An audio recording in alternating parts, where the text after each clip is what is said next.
Hello everyone, చాలా రోజులైంది కదా మనం వీడియో పోస్ట్ చేసి. అందుకని ఈసారి పండగ స్పెషల్గా మనం అరిసెలు ఎలా ప్రిపేర్ చేయాలా అనేది మా అత్తయ్య ఇంకా మళ్ళీ మా పెద్ద అత్తయ్య ఇద్దరు కలిసి ఈ వీడియోని చెప్తారనమాట. ఫస్ట్గా మనం రైస్ తీసుకున్నాం. రైస్ ఆరబెట్టుకొని దాన్ని ఇలా గ్రైండ్ చేసుకుంటే పౌడర్ ఎలా జల్లించుకున్నాక పాకం పెట్టుకోవాలి. మనం పాకం ఎలా రెడీ చేయాలో ముందుగా అత్తయ్య చెప్తూ ఉంటారు. అరిసెలకు పాకు పెట్టుకొని పిండి ఇలా వేస్తూ ఫస్ట్ ఒక బౌల్లో కొంచెం పక్కకు పెట్టుకొని ఈ పిండి అందులో వేస్తూ కలుపుతూ ఉండాలి. చూసుకోవాలి, ఎక్కువ గట్టి పడిందనుకో అప్పుడు మళ్ళీ ఆ పాకం వేసి కలపాలి. లేదు సరిపోయింది అన్నట్టు అనిపిస్తే మానేయాలి. ఇలా ఎంతసేపు కలపాలి? మొత్తం కలియాలి పిండి అంతా మంచిగా, అంటే ఇప్పుడు చపాతీ పిండి లాగా ఓకే, అబ్జర్వ్ చేయాలంటే ఓకే ఆ పాకం అంతా పిండిని అబ్జర్వ్ చేయాలి. ఓకే,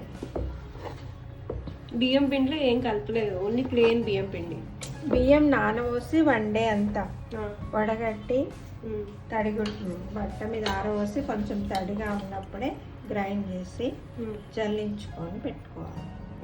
బియ్యం ఒక గ్లాస్ వేస్తే దానికి ముప్పావు భాగం అంటే గ్లాస్ కన్నా తక్కువ బెల్లం వేసి కొంచెం నీళ్ళు వేసి పొయ్యి మీద పెట్టి పాకం పట్టుకోవాలి. ఆ మసులుతూ బెల్లం పాకం చూసుకోవాలి. ఒక బౌల్లో నీళ్ళు తీసుకొని ఆ పాకం నీళ్ళలో వేస్తే అది గట్టిగా అయిందా ఇలా అయిందని తెలుస్తుంది. అప్పుడు కొంచెం ఇట్లా తీగ వచ్చి ఉండ అవుతుంది, ఇట్లా ఉండలాగా అవుతుంది అన్నప్పుడు స్టవ్ ఆఫ్ చేసేసి కొంచెం ఇలాచి పొడి 3 స్పూన్ల నెయ్యి వేసి ఈ పిండి వేసి కలుపుతూ కొంచెం వేస్తూ కలుపుతుందా. ఇలా నొక్కి మృదువుగా చేసుకోవాలి, చపాతీ పిండిలాగా. ఇందులో కాస్త నెయ్యి వేసి ఇలా మృదువుగా కొంచెం వాటర్ కూడా మిక్స్ చేయాలి కదా, వాటర్ చేసి వాటర్ కొంచెం నెయ్యి ఓకే చపాతీ పిండిలాగా ప్రెస్ చేసి. అంటే ఎంత హార్డ్ ఉంటే కరెక్టా, లేకపోతే హార్డ్ అవుతుంది, చల్లగా అయినాక హార్డ్ అవుతుంది. కొంచెం తీసుకొని నీళ్ళు వేసుకొని ఇట్లా ప్రెస్ చేసుకుంటున్నారు. ఓకే, వేసుకొని మళ్ళీ చిన్న బాల్స్ లాగా చేసుకొని పూరీలాగా ప్రెస్ చేసుకొని నూనెలో వేయాలి.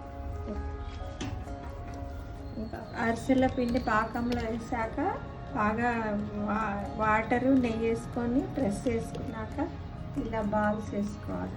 చేశాక ఇలా పూరీలాగా ప్రెస్ చేసుకోవాలి. చేసి ఇలా నూనెలో వేయాలి. నూనె నెయ్యి మిక్స్, అది ఓన్లీ నూనె కాదు, నూనె నెయ్యి మిక్స్. అలా వేస్తే బాగుంటాయి.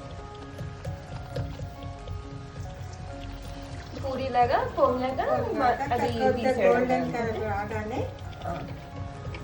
స్టవ్ ఎప్పుడు సిమ్ మీద ఉండాలి, హైలో ఉండద్దు. ఓకే, చాలా లోలో ఉండాలి.